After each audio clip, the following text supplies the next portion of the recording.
Hola a todos y todas, gracias por esperarnos estos minutitos. Bienvenidos a una nueva jornada de este ciclo de charlas de invasiones biológicas. Me presento, mi nombre es Antonia Rey Aguirre, soy parte del equipo de Naturaleza Intrusa, que junto con Naturalistas Chile hemos organizado este ciclo de charlas. Agradecemos desde ya a Naturalistas por la transmisión y a todos ustedes por acompañarnos en toda esta semana. Bueno, antes de presentar a nuestro gran charlista del día de hoy, quisiera contarles algunos puntos sobre los concursos que tenemos.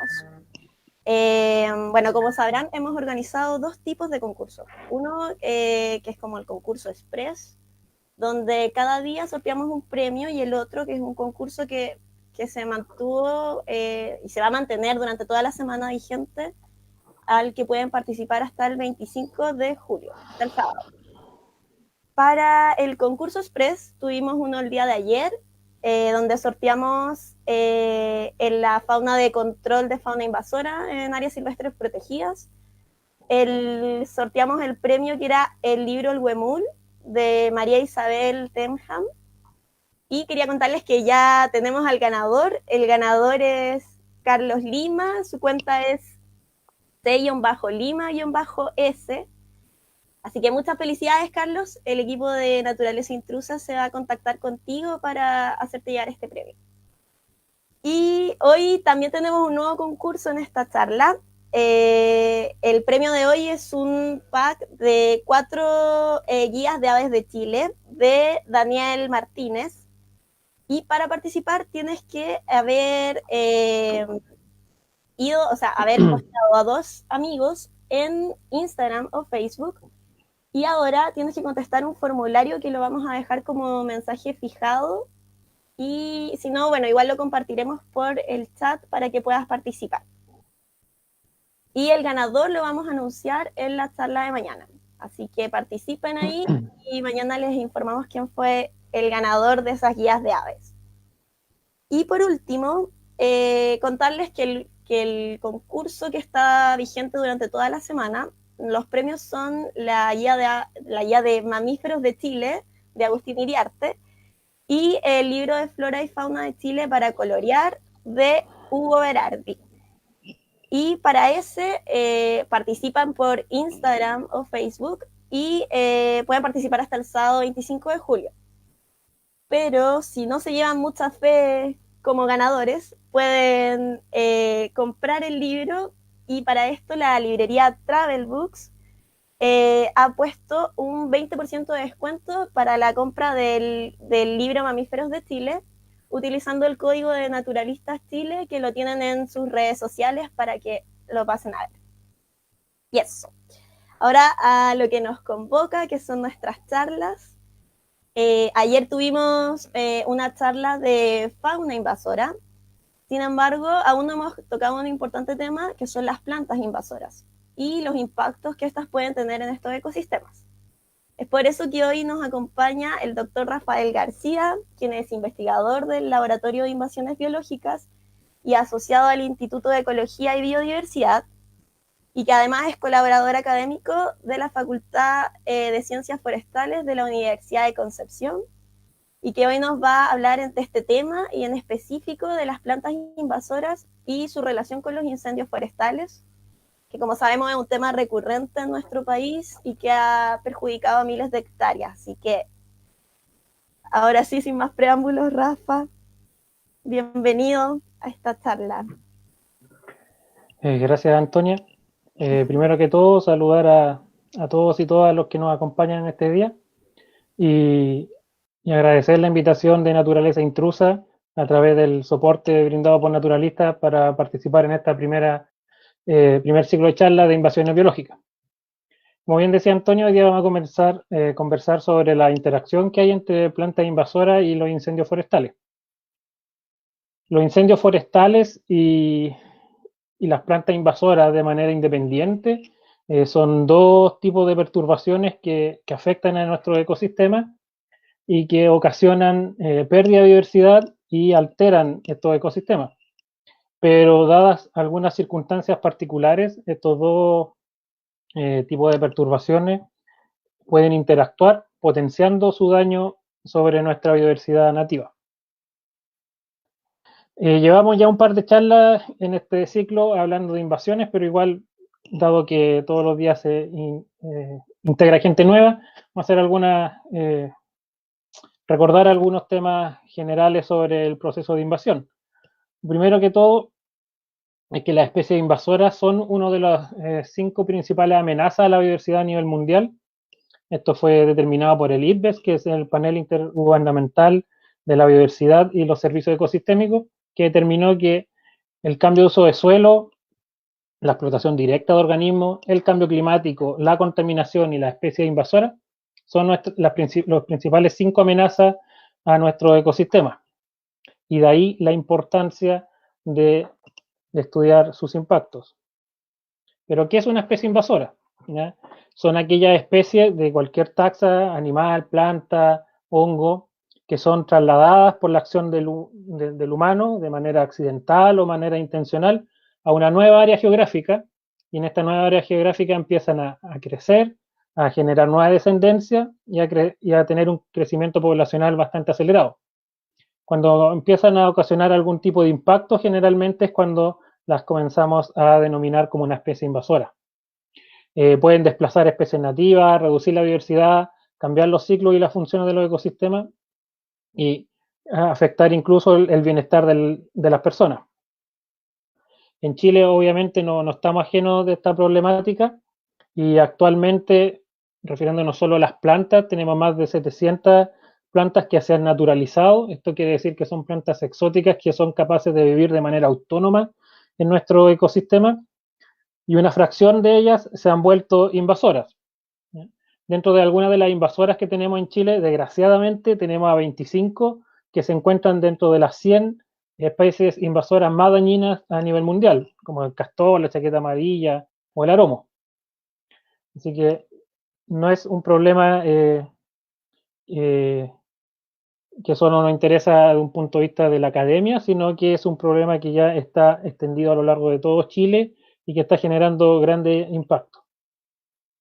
Ahora, las plantas invasoras en Chile, ¿dónde están? Las podemos encontrar a lo largo de todo el país, pero concentran su distribución, y como ven en el mapa de la figura B, en la zona, principalmente en la zona centro-sur de Chile. Y aquí en rojo podemos ver los puntos de concentración de especies invasoras. Y en el gráfico de al lado, en el Chile C, podemos ver cómo se distribuye la riqueza de especies nativas. Podemos ver también que hay cierto parecido, hay un match ahí de ocupación entre las especies invasoras y las nativas. Y en el gráfico, en la figura D de Chile, en los puntos que se ven aquí marcados en rojo, son aquellos sectores donde la cantidad de especies exóticas es superior a la especie nativa. Y podemos ver entonces que gran parte de Chile central, principalmente, aquí se ve casi una línea que podríamos determinar que probablemente sea la ruta 5 Sur y todo el agro que lo rodea, y las principales ciudades son lugares donde actualmente tenemos una diversidad compuesta principalmente por especies no nativas cercanas a nuestras ciudades.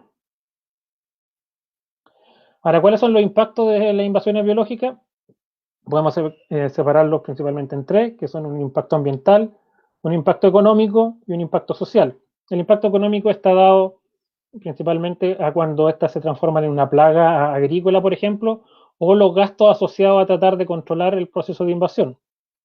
Nosotros nos centramos en el impacto ambiental, ¿ya? Que este puede ser a nivel de especie, afectar de manera por competencia directamente o por predación a una especie, como lo veíamos ayer en el caso del bisón, que depreda mucha de fauna nativa, a hacer cambios comunitarios, ¿ya? Cuando el nivel de invasión ya es mayor y uno empieza a ver una pérdida de más de una especie, sino que empieza a alterar a toda la comunidad, y ya en algunos casos el cambio ecosistémico, donde se altera todas las interacciones dentro del ecosistema invadido. Y el impacto social generalmente se asocia al impacto económico, ya que una pérdida económica generalmente tiene un impacto en la sociedad, y también cuando esto cambian a nivel de ecosistema, obviamente generan una pérdida o un cambio en la provisión de ciertos servicios ecosistémicos que también afectan nuestro bienestar. Ahora, de manera directa, también puede haber un impacto social a través de la pérdida de identidad cultural, cambiar completamente el ecosistema, perder algunas especies que a lo mejor podrían haber tenido un uso medicinal ancestral, que se pierdan por la llegada de una invasión, ahí tendríamos un impacto social directo. Ahora, los mayores impactos que ocasionan las especies invasoras ocurren cuando éstas realizan una función completamente novedosa en la comunidad que están invadiendo. Y algunos ejemplos son, por ejemplo, cuando llegan predadores a islas oceánicas, donde no existen, por ejemplo, en muchas islas de Nueva Zelanda no habrían predadores mamíferos, y con la llegada de la rata, con grandes disminuciones de las poblaciones nativas de aves. Cuando llegan plantas alelopáticas que liberan compuestos que inhiben la reproducción de otras especies, aquellas que fijan nitrógeno o que hacen cambio a nivel de la química, de las propiedades físicas y químicas del suelo, y aquellas especies que se denominan ingenieros de ecosistema, como el castor, que son capaces de moldear todo el ecosistema y hacerlo mucho más parecido a lo que es su hábitat original. Dentro de este género de ecosistema están aquellas especies que pueden alterar el régimen del fuego. Entonces, el régimen del fuego lo vamos a entender como el conjunto de características que definen el ciclo de incendios que ocurre en un determinado lugar, que está definido por la estacionalidad, por la frecuencia, por el tipo de incendio, por el origen de estos incendios. Entonces, en Chile, en la mayoría de los ecosistemas mediterráneos, por ejemplo, los fuegos están concentrados en la época estival. Y el origen en algunos lugares puede ser por origen volcánico, por origen de rayo, pero en nuestro caso la mayoría de los incendios, cerca del 99%, es ocasionado por las personas. Entonces, el régimen del fuego en un estado normal, sin invasión, va a estar definido principalmente por el tipo de combustible que hay en el sistema. ¿Y qué es el combustible? Bueno, son las plantas nativas que hay ahí, el tipo de bosque, si es una pradera, si es un humedal, ¿no? Va a definir cómo es ese combustible, qué humedad tiene, qué carga qué acumulación de combustible fino podemos encontrar, cuáles son las propiedades químicas de la hoja de la especie. ¿Ya? Entonces, todas esas características van a determinar que en ese lugar va a ocurrir un cierto tipo de incendio. ¿Ya? Pero cuando llega una especie invasora, primero obviamente tiene que pasar por todas las barreras para llegar, primero introducirse, naturalizarse y transformarse en invasora. Entonces, por un lado, esta especie invasora va a empezar a interactuar y a competir con las plantas nativas, ¿ya? Generando una modificación del arreglo de combustible, y va a adicionar un combustible adicional con nuevas propiedades que va a generar un nuevo régimen del fuego.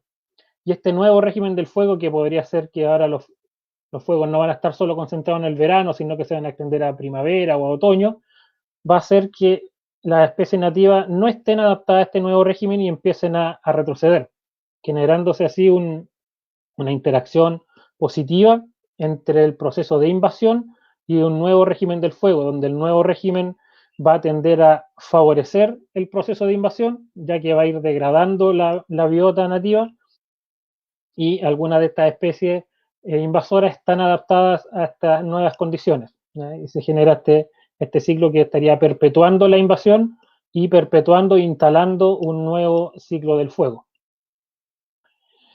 Ahora, ¿cuáles son las causas y las consecuencias de los incendios forestales? Estas van a variar en la escala tanto temporal como espacial.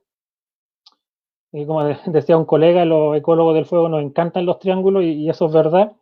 Y quisiera partir recordando, no sé si recuerdan de las clases de física, de qué y es muy importante tener en consideración esto, qué necesitamos para que haya una ignición, para que haya fuego. A una pequeña escala, que podríamos tener casi un fósforo, ya que es el inicio de la mayoría de los incendios, necesitamos tres cosas: combustible, calor y oxígeno. ¿Ya? Si no hay una de estas condiciones o de una de estas partes, no va a ocurrir el fuego, ya no va a haber una ignición. Ahora, si esto lo empezamos a llevar a una escala más grande, perdón, pasamos ya de la ignición de este fuego local muy pequeño a lo que es el incendio propiamente tal, donde ya empieza a jugar el tiempo atmosférico, ¿ya? Las condiciones de la temperatura ambiental, cuando llovió por última vez, la topografía y el tipo de combustible. Y ahora si lo llevamos al régimen de incendio, el oxígeno viene siendo reemplazado por el clima. El calor ya no es solo un aumento de la temperatura, sino que es la fuente de las igniciones para producir el fuego, y la vegetación viene siendo nuestro combustible, ¿ya? Entonces, las invasoras van a jugar un componente fundamental en cambiar las propiedades de la vegetación y así modificar el régimen del fuego. ¿Cuál es la tendencia de los incendios forestales en Chile? Desgraciadamente han ido en aumento. Aquí vamos a ver cómo en los últimos 40 años el fuego, la cantidad de incendios que se generan en cada temporada ha ido avanzando, ha ido aumentando, perdón. Recordar que las temporadas de incendios se miden interanualmente, parten el 1 de julio de un año y terminan el 30 de junio del año siguiente, ¿ya? Así abarca todo el periodo del verano, principalmente, que es donde se concentran la mayoría de los incendios. Aquí vamos a ver cómo esta cantidad de incendios ha aumentado en el tiempo y cómo si miramos los primeros años de esta gráfica, los primeros 20 años, entre el 80 y el 99, solo un 25% de estas temporadas registraron una cantidad de incendios superior al promedio de los últimos 40 años. El promedio de los últimos 40 años está cerca de los 5.500 incendios por temporada, ¿no? que es una cifra bastante alta. Y en los últimos 20 años esa cifra aumentó a un 67% de las temporadas superaron este promedio de los últimos 40 años, lo que nos muestra claramente que el problema de los incendios forestales ha ido en aumento en el último tiempo, y esto asociado a una serie de factores como son el cambio climático y cambios en el paisaje. Aquí podemos ver que la principal concentración de la ocurrencia de los incendios forestales está entre la quinta y la novena región, ¿no? Igual en todas las regiones, incluso en la primera y segunda región de nuestro país también hay incendios forestales, pero el grueso, sobre el 80%, ocurre en este grupo de regiones. Y aquí vamos a ver cómo tanto la superficie afectada anualmente como la cantidad de incendios ha ido aumentando en las últimas décadas. Ahora este cambio no es igual en todas las regiones, hay algunas regiones que se han visto mucho más afectadas que otras, como por ejemplo aquí podemos ver que la región del Maule aumentó sobre un 200% si comparamos las temporadas del 90 al 2009 versus solo los 4 años del 2010 al 2014. Y pensemos que en esta gráfica no está considerado todavía los mega incendios del 2017. Ahora, ¿qué se quema cuando hay un incendio? Principalmente el uso de suelo que más se ve afectado son plantaciones forestales. Hay bosque nativo que se quema todos los años, por supuesto que sí, pero es bastante menos que los otros usos, ¿no? Entonces, plantaciones forestales, matorral y pastizal son los principales usos que se queman anualmente. Y la superficie de todos los usos que ha ido aumentando en los últimos años. Ahora, este aumento está asociado, como les decía antes, al clima más seco y cálido que estamos teniendo. Cada vez estamos teniendo veranos más calurosos y con menor precipitación. Esto influye principalmente en que el combustible está más seco, ¿ya? Lo que facilita la ignición. Hemos tenido una transformación del paisaje, donde ha retrocedido mucho el bosque nativo y ha avanzado otros usos que son más flamables, ¿ya? Como son las plantaciones forestales, algunos cultivos agrícolas y matorrales degradados. Y también hay una creciente actividad humana y ha aumentado la interacción entre las zonas pobladas y las zonas cubiertas con vegetación. Y esto es importante porque, como les decía anteriormente, el 99% de los incendios en Chile es de origen antrópico. Entonces, si cada vez más hay una relación, las ciudades se empiezan a adentrar en los ecosistemas dominados por vegetación, obviamente la probabilidad de incendio va a aumentar. Si miramos la temporada recién terminada, de la temporada 2019-2020, podemos ver que el año pasado tuvimos 8.128 incendios, ¿no? Y una superficie quemada de 102.000 hectáreas, ¿no? Este aumento, estos 8.000 incendios significan un aumento de un 13% en comparación a la temporada anterior, la 2018 y 2019, y un aumento del 22% si lo comparamos con el promedio de los últimos 5 años. Y en términos de la superficie, hubo un aumento del 28% de la superficie quemada en comparación al periodo anterior y una disminución en la superficie quemada. Ahora esta disminución tiene ahí un truquillo porque aquí hay una sobreestimación, por decirlo de una manera, de la superficie quemada producto de la temporada 2016-2017, donde se quemaron más de 500.000 hectáreas en una sola temporada. Entonces, este promedio, obviamente, todas las temporadas siguientes van a ser menor a esa cantidad. Aquí lo podemos ver de manera como se distribuye más claro por región. Podemos ver que las regiones del Biobío y la Araucanía tuvieron una cantidad de incendios superior al periodo anterior y al último 5 años. Y en el caso de la superficie, aquí se ve más claro el tema de la superficie quemada en el 2017 que afecta en el promedio de los últimos 5 años. Pero la región de la Araucanía sí superó el promedio del año pasado y el promedio de los últimos 5 años. Entonces es un problema que va en aumento, desgraciadamente. Aquí vamos a ver una espacialización de todos los incendios que ocurrieron en la temporada del año pasado en Chile, y como les decía que hay incendios incluso en las regiones de Arica, de Antofagasta, en Magallanes, en Aysén, ¿ya? Pero que el grueso de los incendios ocurre aquí en Chile central. La superficie promedio de incendio en la temporada pasada fue de 12,6 hectáreas. Esta cifra es baja principalmente porque la mayoría de los incendios son rápidamente suprimidos por la acción de las brigadas de CONAF y las privadas asociadas a la industria forestal, y son muy pocos los incendios que logran una gran magnitud, y cuando hablamos de un incendio de magnitud hablamos de aquellos que superan las 200 hectáreas. Solo para destacar dos incendios, uno de los incendios más importantes de la temporada pasada fue el incendio Agua Fría, que se denominó Agua Fría, que es cerca de Molina, que fue el incendio que estuvo amenazando la reserva Raudal Siete Tazas, que consumió más de 13.000 hectáreas y que estuvo activo por 54 días, ¿no?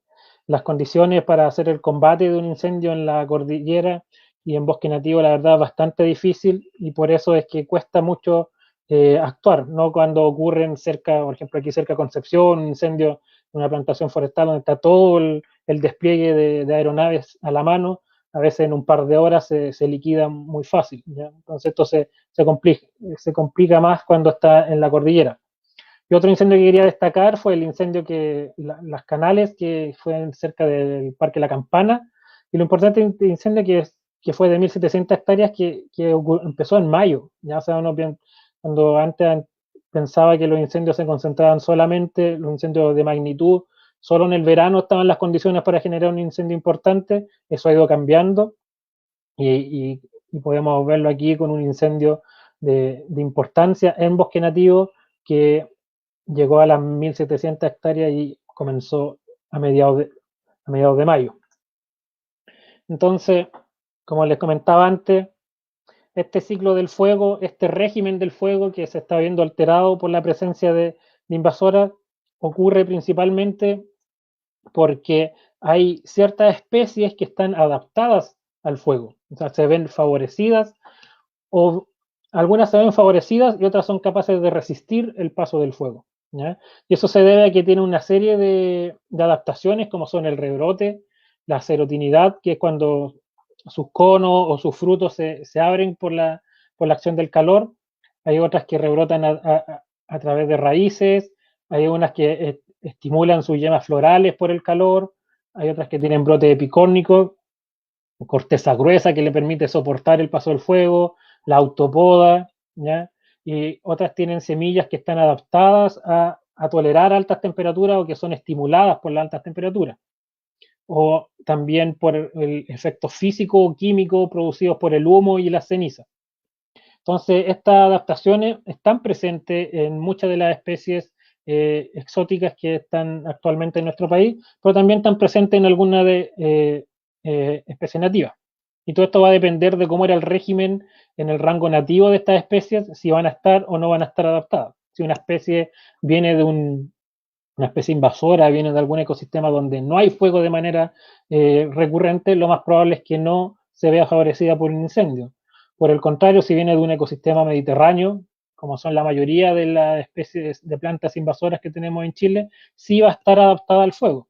Y los ecosistemas mediterráneos son, bueno, California, Europa, Australia, Sudáfrica y Chile. ¿Ya? Y la mayoría son de allá. O sea, la mayoría de nuestras plantas exóticas son de origen europeo porque la colonización venía de allá y la gente traía las plantas que tenían su propio ecosistema.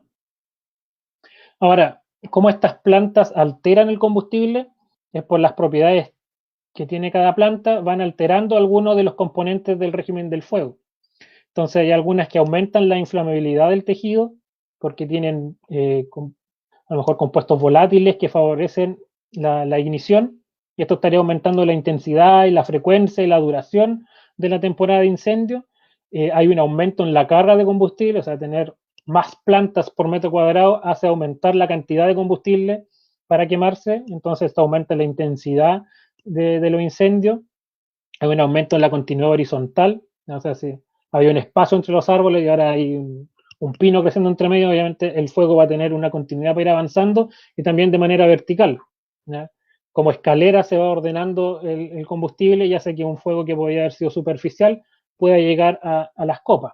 Y también hay cambio en la compacticidad, que hay especies que tienen copas más densas, otras menos densas, y eso afecta también en la intensidad y en la temporalidad de los incendios.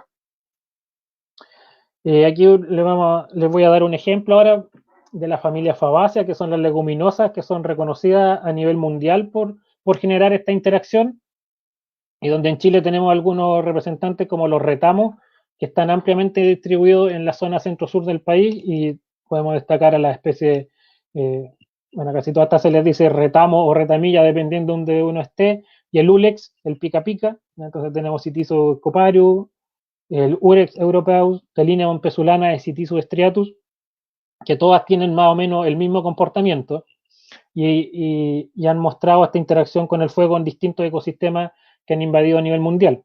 Yo les voy a poner un ejemplo aquí, que es Telinebon pesulana, que es conocida como retamilla, que es un arbusto de origen mediterráneo, leñoso, muy ramificado, que puede alcanzar hasta 4 metros de altura.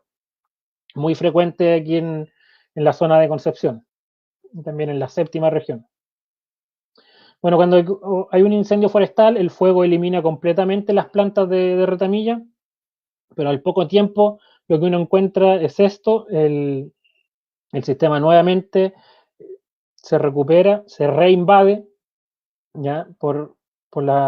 Después del paso del fuego, y en los pocos meses lo primero que uno ve son una regeneración, miles de plántulas por metro cuadrado, ¿ya? Que después algunas obviamente empiezan a morir, pero el sitio queda completamente ocupado. Aquí esta es la primera evidencia que uno ve después de un incendio forestal que dice, oye, algo está pasando aquí con esta planta que se está viendo favorecida por la acción del fuego. Entonces nosotros hicimos una serie de ensayos para ver qué estaba pasando con sus semillas y la acción del fuego. Entonces, aquí hay dos aproximaciones. Una fue un ensayo de laboratorio donde las semillas fueron calentadas en horno y puestas a germinar, y otro donde se tomaba suelo que supuestamente contenía semillas y se puso a germinar después de que fue quemado con distintas cargas de combustible. Y lo primero que podemos destacar acá es que en aquellos suelos que fueron quemados con poco combustible y con alta carga de combustible, la germinación fue mucho mayor que en aquellos suelos que no quemamos. ¿Ya? Entonces aquí ya nos podemos ver que claramente el hecho de que el suelo haya sido sujeto a la acción del fuego aumentó significativamente la germinación de esta especie. Y otro dato importante es que no es que haya habido una o dos semillas, ¿ya? Sino que en realidad la cantidad de semillas que se acumulan en el suelo es bastante alta, llegando a tener más de 8.000 semillas por metro cuadrado.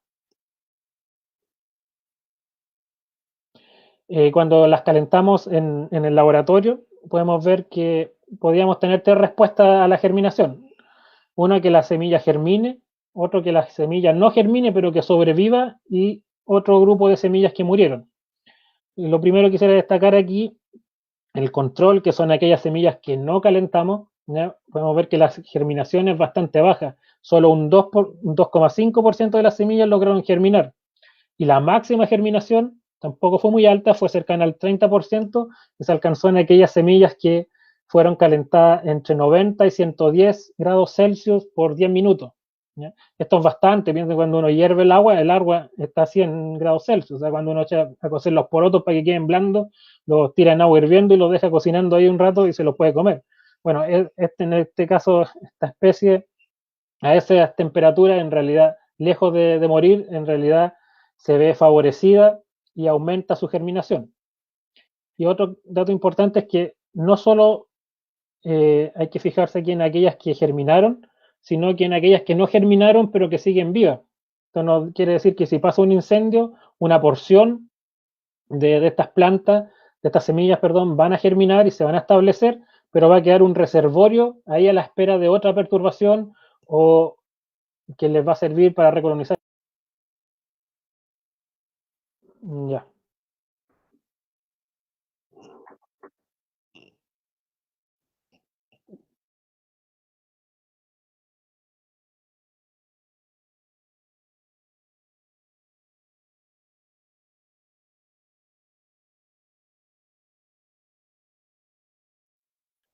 ¿Pero esta se vio?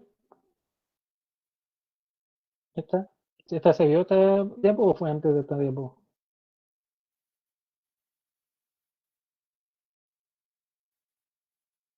¿Sí? Ya, bueno, al parecer se cayó el sistema. Así que, bueno, retomo aquí por si acaso algunos no alcanzaron a ver esta diapo. El-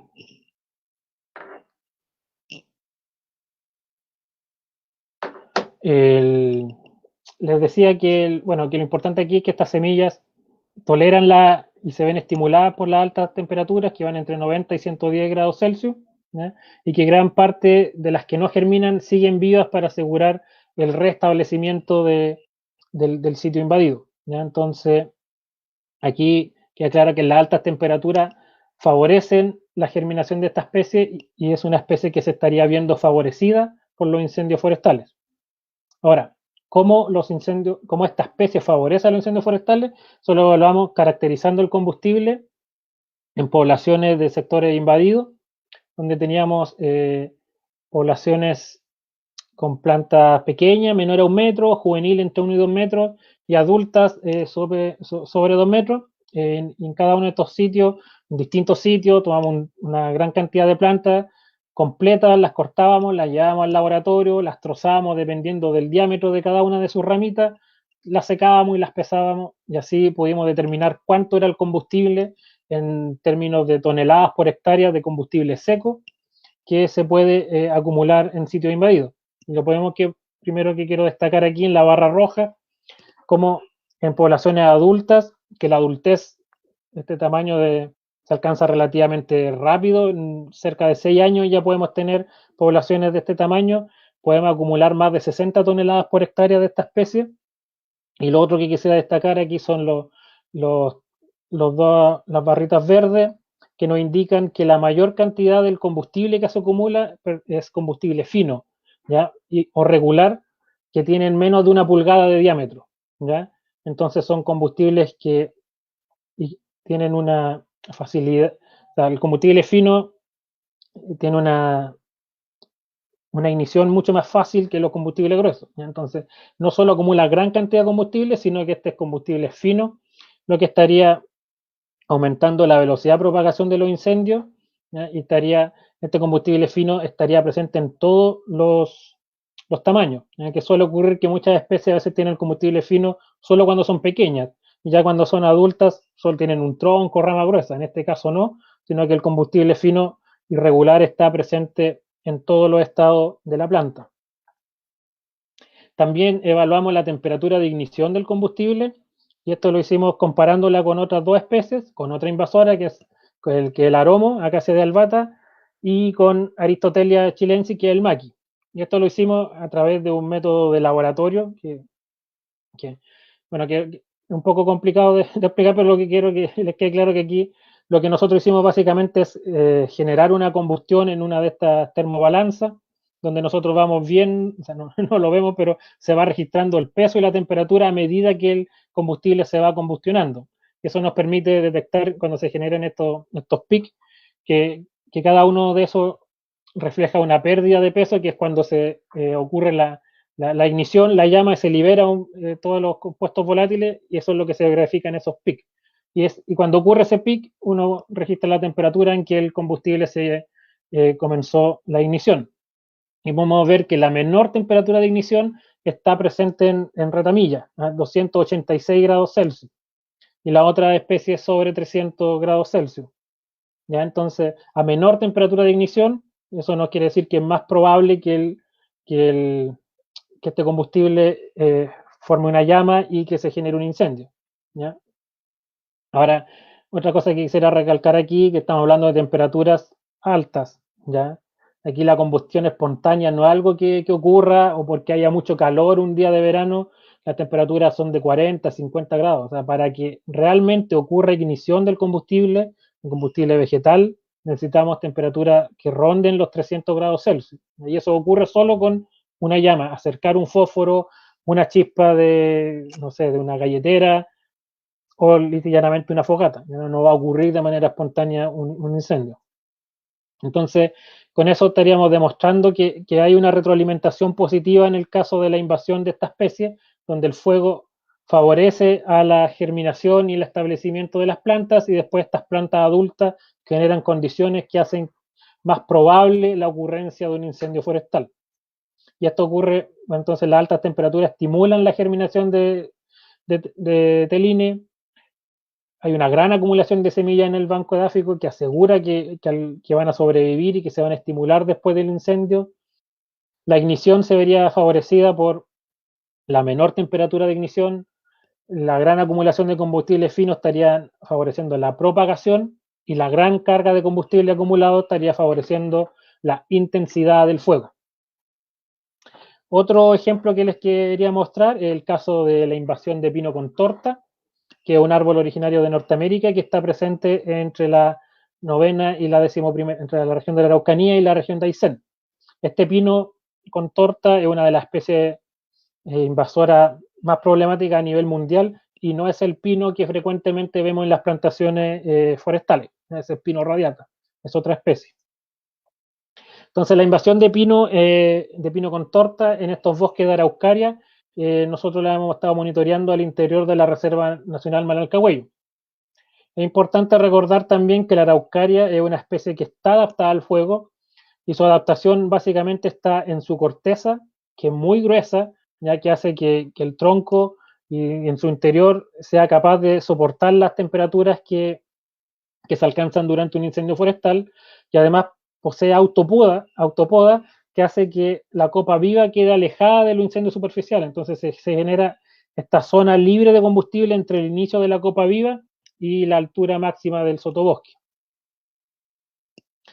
Pero cuando la invasión de pino llega a los bosques de araucaria, lo primero que uno ve es que obviamente este arreglo del combustible cambia, y esta distancia que estaba libre de copas y de combustible de otras especies nativas, ¿ya?, en condiciones normales, no invadidas, es cercana a los 6 metros. ¿Ya? O sea, hay 6 metros en promedio entre el inicio de las copas araucarias y la altura máxima de la vegetación acompañante. Pero cuando llega pino, eso cambia y esa distancia se reduce significativamente a cerca de 1 metro. ¿Ya? Entonces habría 1 metro entre el fin de la copa de los pinos y el inicio de la copa viva de araucaria, y esto haría que los incendios ahora, como una escalera, este combustible de pino estaría llevando las llamas a las copas de la araucaria, favoreciendo y produciendo su muerte, ¿ya? Ahora esto nosotros lo medimos hace varios años atrás, a través de la tesis de magíster de una alumna de nuestro laboratorio. Ahora actualmente ya esa distancia ya no es de 1 metro, sino que en la mayoría de los casos incluso los pinos superaron el tamaño de alguna araucaria. Así que el problema sigue aumentando. En términos de algunas características del combustible, medimos algunas propiedades que afectan la combustión de estos combustibles y los comparamos con otras especies nativas, principalmente con araucaria. Medimos el contenido de humedad del follaje, la cantidad de compuestos volátiles y el poder calorífico, que es la energía que se libera al combustionar este combustible.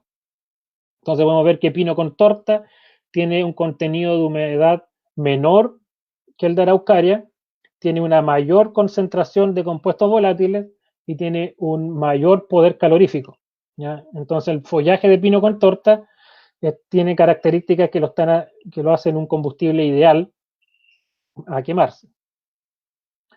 También medimos la cantidad de combustible fino que se acumula dentro de árboles completos. Se tomaban árboles de distintos tamaños, se volteaban, se trozaban y se pesaban en laboratorio.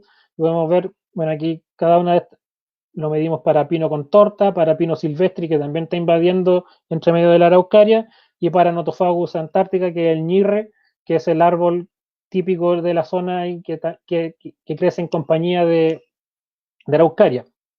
Cada barra son distintos tamaños de árboles, pero lo importante que quiero destacar aquí es que en el caso de los pinos, ambos, pino con torta y pino silvestre, acumulan más de un 60% de toda su biomasa corresponde a combustible fino, ¿ya?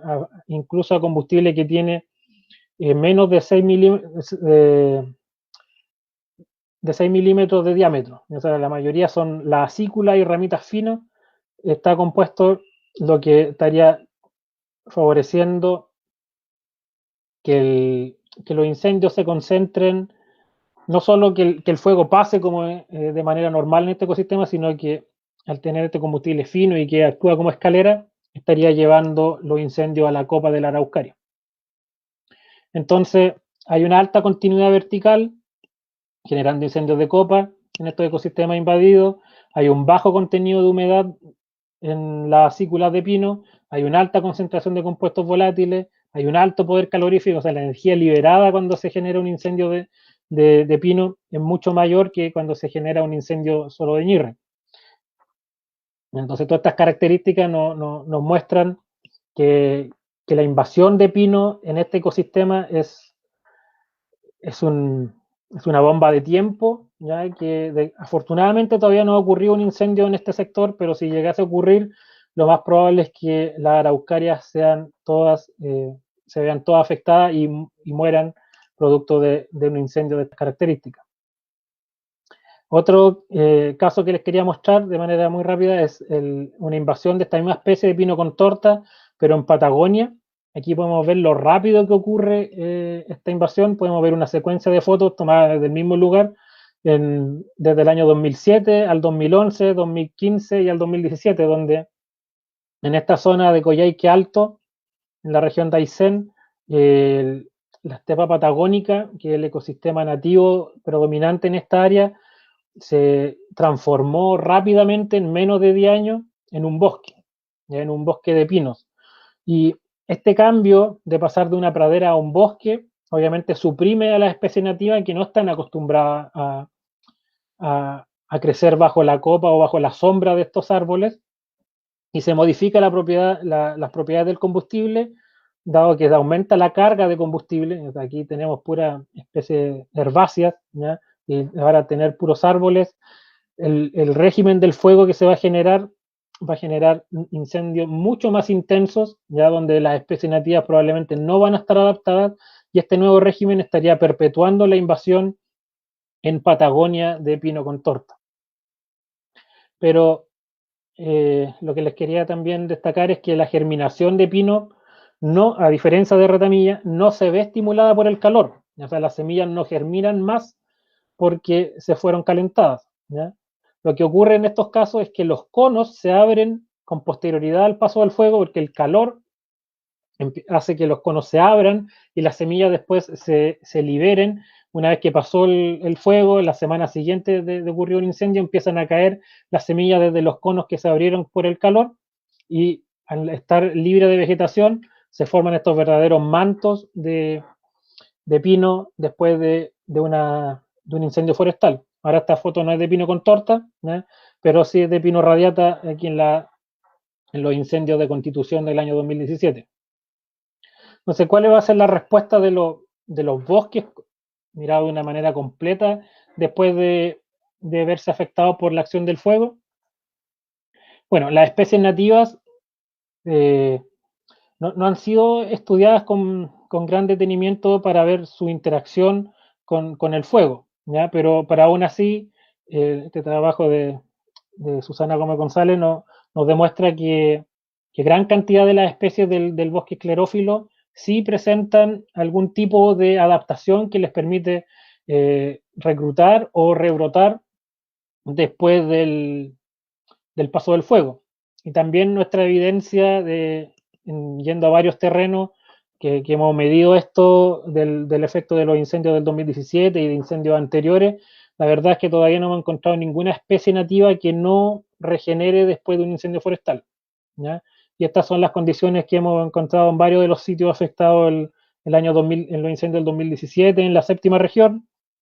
Ya estos son fotos tomadas un año después del paso del fuego, y podemos ver que prácticamente todos los individuos en casi todas las especies presentan un abundante rebrote basal, ¿ya?, por distintos tipos de adaptaciones, y también algunos con abundante rebrote de brotes epicórnicos en la copa de estos árboles.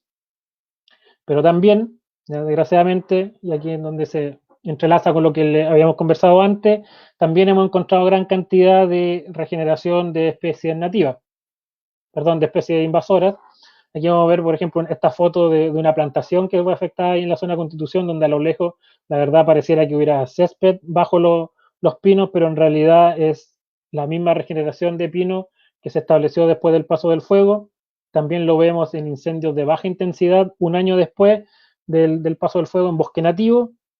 Y esta foto de abajo son 2 años después en un bosque de Hualos cerca de Empedrado en la séptima región, donde claramente se ve que la cantidad de individuos de pino es mucho mayor a la regeneración de varias de las especies nativas que pudimos registrar en estos sitios.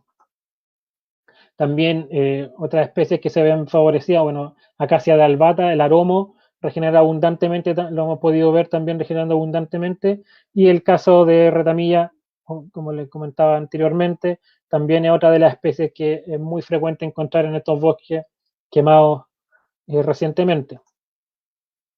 Y entonces, en estos gráficos podemos ver aquí nosotros medimos una serie de bosques nativos quemados, ¿ya?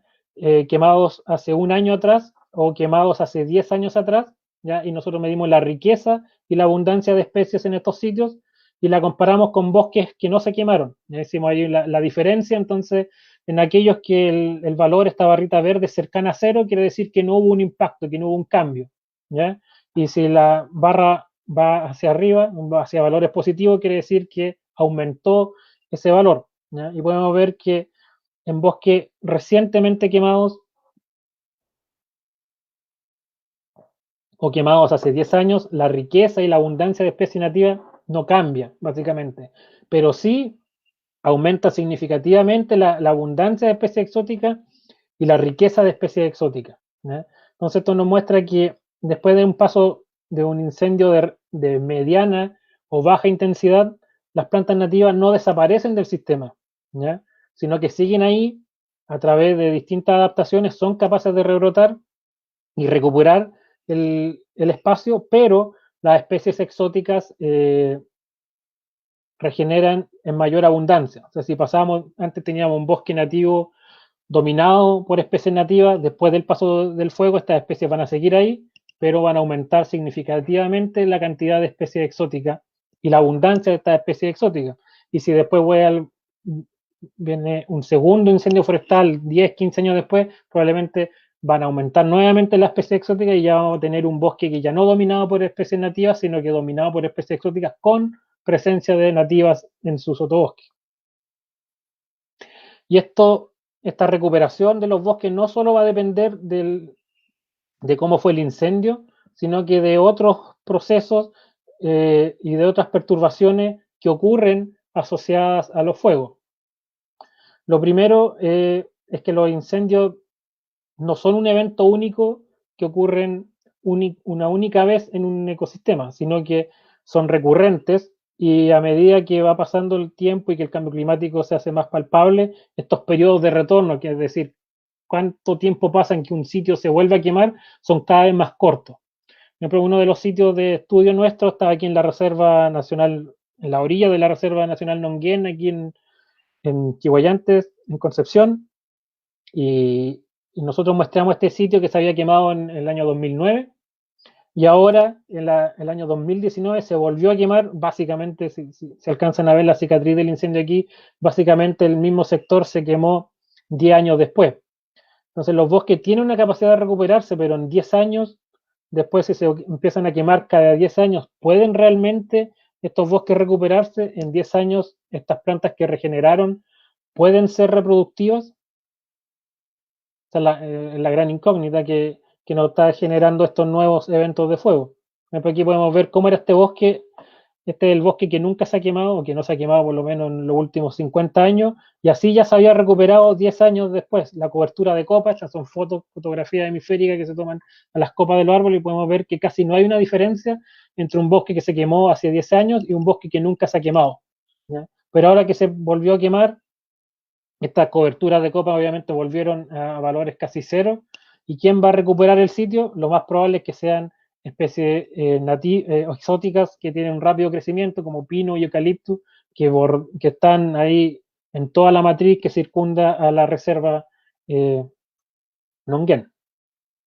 Otro tema que es muy recurrente dentro del bosque nativo y que afecta el comportamiento del fuego y más que el comportamiento del fuego afecta cómo las especies nativas van a poder recuperarse después del paso del fuego, es el aprovechamiento ilegal que ocurre en bosques que no han sido afectados, lentamente se van degradando para generar carbón o leña. Estos son cortas ilegales de leña, de gualo y generación ilegal de carbón de gualo también en la séptima región, que en casi todos los sitios que fuimos a mostrar de bosques no quemados, nos podíamos encontrar que si bien no estaban quemados, estaban fuertemente degradados por este tipo de perturbaciones asociadas al consumo de leña. Obviamente el otro problema que va a determinar cómo va a terminar la regeneración y la restauración de uno de estos sitios post fuego es la cantidad de especies exóticas. Ya vimos a lo largo de la charla cómo muchas de estas especies exóticas se ven favorecidas por el paso del fuego y la regeneración de estas viene de algún lado y la verdad es que la mayoría de los individuos que proveen las semillas que van a germinar después del fuego ya están dentro del bosque nativo, ¿ya? Es muy frecuente encontrar retamilla, acacia, pino dentro de bosques nativos relativamente bien conservados. Ya hay uno o dos individuos que después del paso de incendio se transforman en 100 o 200 individuos, ¿ya? Y el otro problema es que la mayoría de estos remanentes de bosque nativo son verdaderas islas en un mar de plantaciones forestales donde la lluvia de propágulo ocurre desde los bordes hacia el interior. Otro tema bastante recurrente es las cortas de salvataje, que es el aprovechamiento que se hace de bosque nativo quemado, dado que en el imaginario se ve este bosque nativo quemado y que la verdad es que no tiene ningún uso, se ven puros árboles muertos y la gente va, los corta para aprovechar la leña, que en otras circunstancias no se hubiera podido aprovechar porque el bosque está vivo y se hubiera necesitado a lo mejor un plan de manejo para hacerlo. Entonces, para no perder estos palos que quedan en pie quemados, van y se cortan. Pero la verdad, y como les mostraba en las fotos anteriores, es que la mayoría de estos individuos pueden haber rebrotado y generar esta corta salvataje en realidad genera un terrible daño y afecta a la recuperación de estos bosques nativos incendiados. Y otro tema que hemos podido ver, que si bien ya no ocurre a las escalas que ocurrían en el pasado en la sustitución de bosque nativo. Este también es uno de nuestros sitios donde nosotros teníamos parcelas establecidas post fuego. En las fotos de arriba de esta foto hemisférica, como ver cómo se había recuperado parte de las copas después del incendio, un año después del incendio, y nos encontramos yendo a terrenos que uno de estos sitios fue quemado con una quema ilegal y después fue sustituido por una plantación de pino. Entonces esto es un proceso que sigue ocurriendo. En este caso no está asociado a una de las empresas forestales de las más grandes, sino que son pequeños propietarios que lentamente van a pequeñas superficies, 10, 15 hectáreas, van avanzando y sustituyendo bosque nativo. Entonces, para ir cerrando esta presentación, son los incendios forestales desastres naturales. Ya está en la foto de Santa Olga, que, bueno, que fue uno de los temas más mediáticos y más lamentables que se generaron en los incendios del 2017. La verdad es que los incendios, la verdad es que no son un desastre en sí mismos, sino que son un desastre por la falta de planificación y la falta de manejo que se realizan. Los incendios forestales deben ser de los desastres, por llamarlo de una manera, desastres que son tan frecuentes en Chile que tienen una particularidad porque su origen y sus impactos tienen una componente socioambiental. Todos los otros tipos de desastres que nos azotan frecuentemente, como los terremotos, las inundaciones, los tsunamis, tienen un origen completamente natural y los impactos afectan a las personas. Pero en el caso de los incendios, el origen es antrópico también. Entonces esto nos hace llamar más la atención a este concepto que se está acuñando en los últimos tiempos, que es el One Health, que es una salud, donde queda claro que la salud y el bienestar de nosotros, de las personas, está estrechamente relacionada con la salud de nuestro ambiente. O sea, estos poblados insertos en ecosistemas propensos al fuego es algo que tenemos que evitar. ¿Ya? Entonces, nuestro bienestar va a depender fuertemente del manejo que nosotros hagamos y cómo de nuestro ambiente general para evitar que ocurran este tipo de desastres. Y los incendios probablemente van a seguir ocurriendo, pero no podemos permitir que este tipo de situaciones se vuelvan a repetir. Entonces, si volvemos a este triángulo del régimen de incendio que veíamos en el inicio, el clima, desgraciadamente, y por el asociado al tema del cambio climático, va a ser cada vez más benigno para la ocurrencia de incendios forestales. Vamos a seguir viendo una disminución en la precipitación y un aumento en la temperatura.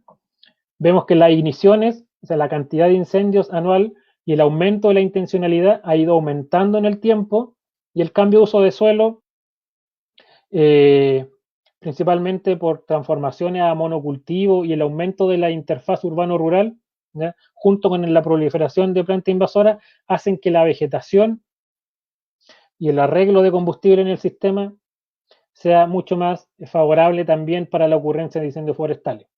¿Y qué podemos hacer al respecto? Bueno, en el caso del cambio climático, es poco lo que, o sea, no es que no podamos hacer nada, pero la tarea ya no solo depende de nosotros, sino que es un esfuerzo global, ¿ya?, de todo el planeta, y es mucho más largo plazista, de tratar de disminuir los gases de efecto invernadero, principalmente el CO2, para tratar de revertir o aminorar un poco los impactos del cambio climático. En términos del aumento de las igniciones en Chile, lo que tenemos que es tratar de pasar a fuertes campañas de educación, ojalá dentro del currículum escolar y en aquellas zonas de mayor riesgo, que es relativamente fácil determinar cuáles son las comunidades que están más propensas a ser afectadas por un incendio forestal, y poner un fuerte énfasis ahí en la educación. Históricamente en Chile, hasta hace unos años atrás, el énfasis siempre estaba en el control. ¿Cuántos helicópteros vamos a tener esta temporada? ¿Cuántas brigadas vamos a contratar? Ojalá traigamos el supertanker más tanker de todo, ¿ya?, para demostrar que estamos haciendo algo, ¿ya? Y eso es muy importante y tiene que seguir, pero tenemos que tratar de llevar esa misma cantidad de recursos hacia la educación y la prevención de los incendios forestales. Los incendios forestales de este verano se van a empezar a apagar ahora, ¿ya?, haciendo el manejo del combustible adecuado. Y también tenemos que avanzar hacia prohibir el uso del fuego en ambientes seminaturales. Ya no, esta cuestión de estar permitiendo quema agrícola o andar levantando y bajando permisos a cada rato, dependiendo de que si hubo un verano caluroso o no, tiene que acabar. La quema agrícola y las quemas de desechos con fines de habilitación de cultivos se tiene que eliminar en el agro y en la industria forestal. Y en términos de la vegetación, lo que tenemos que hacer es avanzar hacia un manejo territorial orientado a bajar el riesgo, aumentar la heterogeneidad, dejar de tener estos grandes paños de plantaciones que tienen que cortarse de alguna manera con cortafuegos, con zonas restauradas, aumentar la vegetación nativa en zonas de quebradas y en los bordes de ríos, tener silvicultura preventiva con mayor cantidad de poda, menor cantidad de árboles y alejar las plantaciones de los centros poblados. Y también tenemos que tratar de llevar acciones de control y restauración en aquellas zonas que están invadidas y especialmente con algunas de las especies que les mencioné anteriormente que son propensas a generar incendios forestales. Entonces, para cerrar, entonces aquí quedó claro que tenemos algunas especies de plantas exóticas invasoras que aumentan la probabilidad de ignición porque tienen propiedades del combustible que la hacen más propensas al fuego. Tenemos un alto porcentaje de combustible fino en estas especies y que generan el efecto escalera que estarían aumentando la velocidad de propagación de los incendios. El rápido crecimiento de las especies invasoras también aseguran el aumento de la intensidad por el aumento de la carga de combustible. Las exóticas acumulan gran cantidad de semillas en el banco edáfico, o sea, gran cantidad de semillas en el suelo, en el caso de algunas especies, y otras las guardan a través de los conos, ya que aseguran que se van a restablecer después de un incendio, y en el caso de las nativas es mayormente de reproducción asexual por rebrote. En la riqueza y abundancia de especies nativas no cambia tanto en incendios de mediana y baja intensidad, pero aumenta fuertemente la presencia de especies exóticas. Casi todas las especies exóticas invasoras que son favorecidas por el fuego ya se encuentran al interior de los bosques nativos. Entonces, una tarea ahí que se puede hacer desde ya es sacar estos pinos, sacar estas ratamillas del interior de los bosques nativos si queremos que cuando llegase a ocurrir un fuego, esto siga siendo bosque nativo y no una mezcla de los dos. Y los bosques nativos presentan una elevada resiliencia a la acción del fuego, pero la recuperación post-fuego va a estar asegurada si somos capaces de evitar la sinergia con otras perturbaciones, como la veíamos antes, evitar que haya ganado dentro del bosque, evitar que haya corta de leña dentro del bosque, evitar la exótica dentro del bosque, y así nuestros bosques nativos van a ser mucho más resilientes a los incendios que casi con seguridad y desgraciadamente van a seguir ocurriendo. Y eso es lo que quería comentar el día de hoy. Ya. Muchas gracias, Rafa. Tenemos hartas preguntas. Muchas de ellas están relacionadas con el tema que hablamos ahora al final, que tiene que ver con las políticas y la legislación vigente. En ese sentido, Indiana Maxi nos pregunta qué restricciones o prohibiciones hay para las plantas invasoras, o la siguen en forma normal las importaciones y exportaciones. Ninguna. Sí, está bien. O sea, las únicas especies que están, entre comillas, prohibidas son aquellas que se denominan las plagas cuarentenarias, que son, la mayoría son patógenos o insectos que tienen algún tipo de impacto negativo a algún cultivo agrícola o forestal. Si se detecta una de estas especies, cae toda la artillería sobre ese sector, se corta todo, se quema y se evita que esta especie siga avanzando dentro del territorio. Bueno, en el caso de las invasiones de las plantas y animales que causan un daño ambiental solamente, la verdad es que están por ahora en tierra de nadie y es por eso que necesitamos la aprobación de un servicio de biodiversidad fuerte y potente que tenga la facultad de actuar en estos ecosistemas naturales. Y por el contrario, también nos preguntan si existen políticas o ayudas para forestar con especies nativas. No. O sea, es muy poco. Así como una política nacional no lo hay. Sí hay incentivo a través de la ley de recuperación del bosque nativo, que hay un fondo concursable todos los años, pero que generalmente la mayoría de esa torta se lo lleva el manejo del bosque nativo orientado a la producción maderera o no maderera, ¿ya? Pero también uno se puede agarrar de este instrumento para generar mejoras dentro del bosque nativo, ¿ya? Pero no hay una política de restauración nacional que asegure que, por ejemplo, que un bosque que se quemó uno pueda postular y tener recursos como propietario para restaurarlo a bosque nativo, o si era una plantación que se quemó, llevarlo a bosque nativo. La verdad, esto depende mucho de los esfuerzos particulares o de alguna ONG que se dedican a estos temas, pero con plata estatal es bien poco lo que hay en ese sentido. Ya. Francisco nos pregunta, ¿qué tan importante es la información sobre el número de incendios y la determinación del foco del incendio en comparación con la información de la superficie afectada?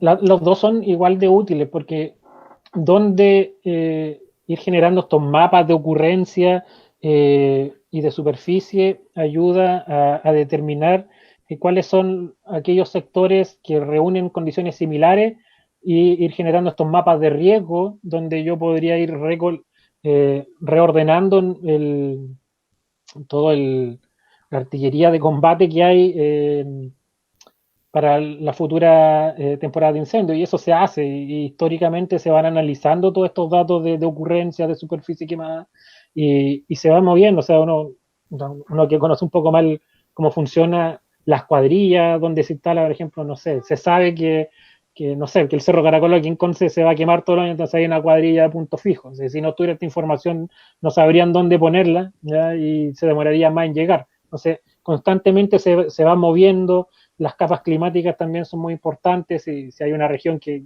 la temporada de lluvia se largó, a lo mejor se empiezan a concentrar todos los esfuerzos de aeronave en aquellas que lleva más tiempo con sequía, y así. Entonces se va jugando con la información climática y de ocurrencia histórica para ir determinando cómo ir ordenando todos los presupuestos destinados al combate de incendios y a la prevención también.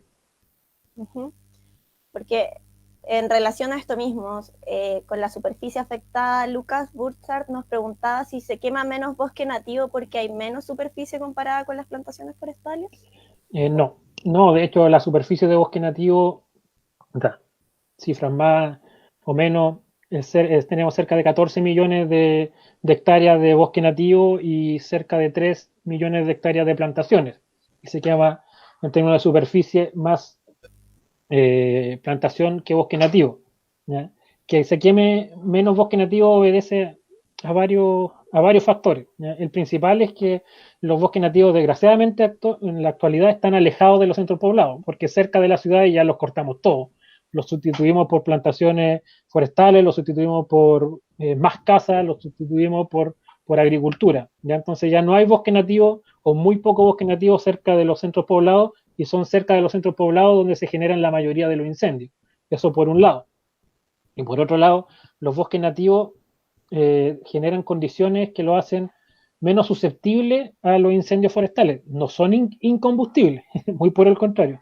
¿Ya? Pero un bosque nativo, al ser multiestrato, tener diversas especies de arbustos, de árboles de distinto tamaño, generan un dosel, unas copas muy cerradas que hace que el suelo se mantenga mucha humedad.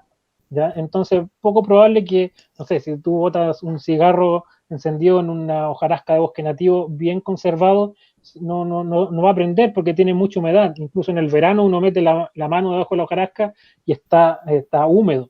En cambio, en las plantaciones forestales que son manejadas, que se podan, llega luz directa al suelo constantemente, toda esta hojarasca fina, principalmente la de pino, está muy seca, entonces ante cualquier fuente de calor se va a generar un incendio. ¿Ya? Entonces son la principal diferencia del por qué se queman más plantación que bosque nativo. Porque también nos preguntaron, Arnoldo, por la escala de temporalidad, considerando la escala de temporalidad geológica de Chile. ¿Chile tiene patrones de incendios espontáneos? Muy poco, pero hay. Ya, o sea, ese 99% no es que decir que hay un 1% dando vuelta ahí. Y ese 1% cambia. Hay veces que baja, o sea, que aumenta a un 5 o un 8% y está dado por, o sea, según literatura, por el volcanismo. O sea, si hay una erupción volcánica con salida de lava, es altamente probable que se genere un incendio. Ya eso ocurre, pero muy poco. Y lo otro son las tormentas secas, que ocurren principalmente en la cordillera de los Andes, que generan tormentas secas, son que hay rayos ya, en ausencia de lluvia.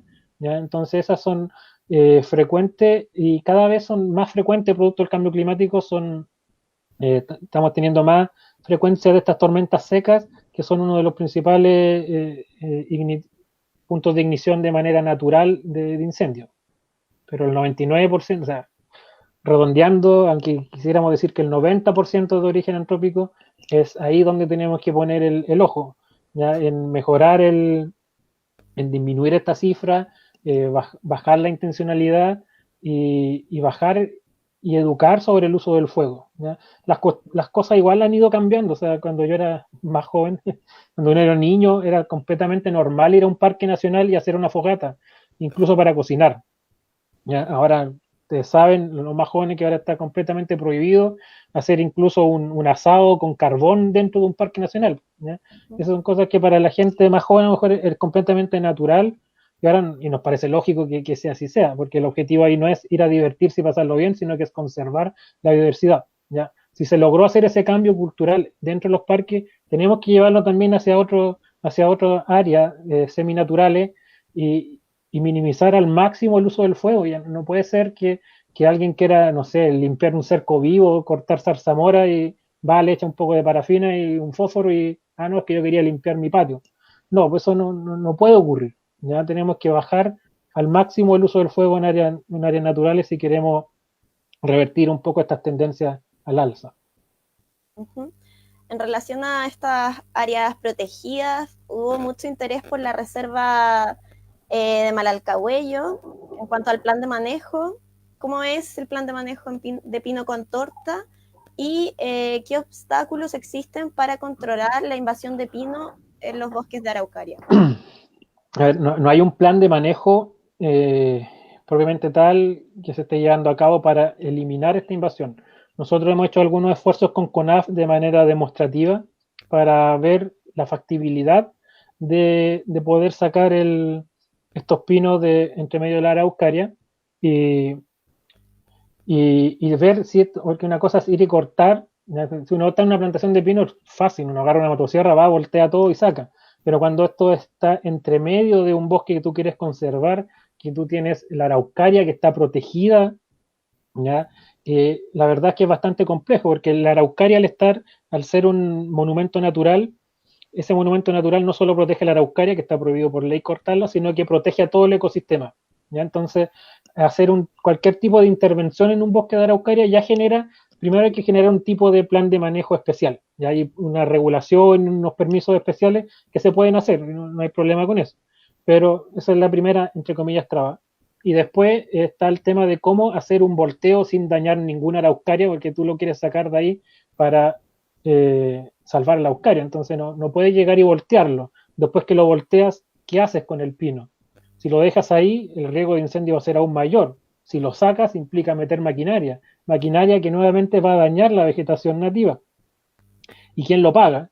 Porque desgraciadamente este pino no es como el pino radiata, no crece recto, tiene mucha resina y la verdad es que no hay mercado para esta leña. Uno podría decir, ok, todo esto se paga con la misma madera que uno va sacando, pero la verdad es que es muy poca la madera que uno puede sacar y no hay mercado. Lo único que uno puede hacer es hacer astillas para leña, y en estas zonas que están al lado del bosque nativo, la verdad, tratar de venderle leña de pino a alguien que tiene leña de guaye o de lenga al lado, la verdad es que es muy difícil. ¿Ya? Entonces, lo primero, no están los recursos porque es todo costo. ¿Ya? El control de una invasora. Ayer lo veíamos con el tema de los bisones, una cosa es agarrarlo y matarlo, pero después, ¿qué haces con él? También es un tema súper importante en el control de invasoras, animal y vegetal. O sea, después que eliminas el individuo, ¿qué haces con él? ¿Ya? O sea, si lo envenenaste, lo vas a tener, no lo puedes llegar y tirar ahí. ¿Ya? Tienes que enterrarlo, tienes que incinerarlo, qué sé yo. En el caso de las plantas, si las cortas y las dejas tiradas ahí, de los árboles, si los dejas tirados ahí, lo más probable es que vas a generar un problema mayor que el que dejarlo en pie. Entonces es bastante complejo, no es llegar y decir, vamos a cortarlo. Y mientras más pasa el tiempo, más difícil es. Eh, esta invasión que estamos viendo aquí, que les mostramos de Maralcahuello, ya más de 20 años desde se salieron las primeras alertas, era por colegas de la facultad que decían, ojo, esta invasión viene, están creciendo, oye, los pinos están creciendo, ya crecieron, y ahí siguen, ¿ya? Pero la verdad es que el principal problema yo creo que ha sido falta de presupuesto. Sí, habían de hecho muchas dudas también como qué pasaba con la biomasa que quedaba ahí producida. Es un tema Lo que nosotros hemos probado y al parecer sería una solución relativamente factible es chipear. Nosotros se saca todo, hemos metido chipeadora y todo este desecho ha sido triturado y esparcido de manera homogénea dentro de, de la zona invadida, ya después de controlada. Y bueno, obviamente es un poco más caro, pero por lo menos te eliminas el problema de los incendios. Ahora, todo este material chipeado, el chip tampoco es acerrín, son pedacitos relativamente grandes, igual te genera como una alfombra de desechos de pino que, que puede inhibir la germinación de plantas nativas después. Entonces, ahí es donde todavía estamos buscando realmente cuál puede ser la solución ideal. Probablemente sea chipearlo, pero acumularlo y tener pequeñas zonas de sacrificio, por decirlo de una manera, donde se acumula toda esta biomasa chipeada para minimizar el riesgo de incendio, pero también permitir que el resto de la vegetación pueda crecer. claro. También nos preguntaron por las reacciones post incendio. O sea, después de un incendio, ¿qué medida inicial se debería tomar en terrenos con especies invasoras para que no se potencie su repoblación? La verdad, depende del terreno y depende de qué haya habido ahí antes, o sea, si no hay solo invasora. Lo ideal sería, o sea, lo primero que hay que hacer en un sitio, si tiene pendiente, es asegurar cubierta vegetal rápido, ya o sea, la que sea, incluso invasora, ya porque si pasa 1 o 2 años sin cubierta vegetal, o sea, si yo fuera y salió pura retamilla, voy y la corto porque no quiero que haya retamilla y no hago nada más, lo más probable es que eso se erosione con la lluvia del invierno siguiente después del incendio. ¿Ya? Entonces, hay que asegurar que haya algún tipo de cubierta vegetal. ¿Ya? Entonces, si yo voy a ir y sacar la invasora, que puede ser retamilla o pino, tengo que rápidamente establecer otra cobertura, ojalá nativa, para estabilizar el suelo. Si no soy capaz de hacer eso, a lo mejor lo ideal sería dejar que eso siga invadido por un tiempo, un par de años, que la misma competencia de esas plantas elimine un poco de individuos y después entrar de a poco, ir cortando los individuos más grandes, pero siempre acompañado de un proceso de restauración que, que ponga las especies que eran propias del lugar en las cantidades y con las procedencias, ojalá lo más cercano posible. Uh-huh. Y también respecto a esto, a las respuestas después del incendio, Isa Fuensalía nos pregunta si en relación a los incendios del último tiempo, ¿se han evaluado si las plantas nativas han generado nuevas respuestas o adaptaciones? Eh, Así como nuevas adaptaciones, no. Ya no, o sea, yo no conozco algún estudio al respecto, pero sí ha aumentado bastante, o sea, hubo un cambio súper importante en la cantidad y en la manera de afrontar la investigación en incendios forestales después del 2017. Aumentó fuertemente y la mirada también se volcó no solo al tema del control y cómo apagar incendios forestales, sino que a los efectos ambientales que los incendios forestales ocasionan en bosque nativo y en la comunidad en general, también en las ciudades. Pero y se empezó a investigar bastante más porque si uno miraba la literatura hace 20 años atrás, incluso uno encontraba cosas como que las especies nativas no estaban adaptadas al fuego. ¿Ya? Pero uno va a estos terrenos y la verdad es que todas rebrotan. A lo mejor como los incendios no son tan frecuentes como otros ecosistemas, estas adaptaciones obedecen a otra evolución, a la helada o a la presencia de herbivoría, quién sabe, ¿ya? Pero lo importante es que están siendo capaces de rebrotar después de los incendios forestales. Pero para que esta revegetación nativa prospere, tenemos que, o sea, evitar que entre el ganado, tenemos que evitar que entren las especies invasoras, tenemos que evitar que se corte la leña, ¿ya? Entonces, no, esta cuestión no es mágica, ¿ya? O sea, el bosque nativo no se va a recuperar si no hacemos algo, ya necesita nuestra ayuda, ¿ya? Mientras más ayuda le podamos destinar, va a ser mejor, y si el incendio ya fue de una alta intensidad, hay que entrar no solo a excluir otras perturbaciones, sino que de frentón entrar a restaurar, ¿ya? Con plantas y generar todos los equilibrios que habían antes de la ocurrencia del incendio. Uh-huh. Bruno Basáez nos pregunta si crees que el trabajo actual de Chile es suficiente para cada temporada de incendios o se necesitan más recursos. O sea, ojalá en un escenario de muchos recursos, ojalá siempre hubiera más, ¿ya? La verdad es que Chile cuesta a veces creerlo, pero es muy eficiente en el tema del control, ¿ya? La calidad de los brigadistas en Chile y de todo el aparataje, no solo los brigadistas en terreno, sino que de la gente dedicada al control aéreo, operadores, la CONAF, las empresas forestales que tienen departamentos súper potentes en este tema, son súper eficientes en ir a apagar un incendio una vez que se detecta. ¿Ya? Ahora el trabajo pendiente está en evitar que ese incendio hubiera ocurrido desde un inicio, ¿ya? Evitar las nuevas igniciones que ocurren por diversos motivos y como está ligada a las personas, ya es un tema casi más bien sociológico, ya que cuesta meter en estos modelos matemáticos que predicen el comportamiento del fuego. Mira, aquí no llovió, hizo calor, tenemos tal tipo de combustible, va a haber un incendio. Pero meter el factor humano ahí de que hay un pirómano, de que alguien se enojó con el vecino y le quiere ir a quemar el predio de al lado por una disputa legal, eso es imposible de predecirlo. Entonces ahí es donde estamos fallando ahora en el factor humano y es por eso que necesitamos avanzar en educación y si vemos que la educación a lo mejor no funciona, tenemos que minimizar el riesgo y minimizar el riesgo es tener otro tipo de combustible cercano a las ciudades, tener más bosque nativo, tener menos vegetación, o sea, no puede ser que termine el bosque nativo, termine la plantación y 5 metros más allá empiece una población.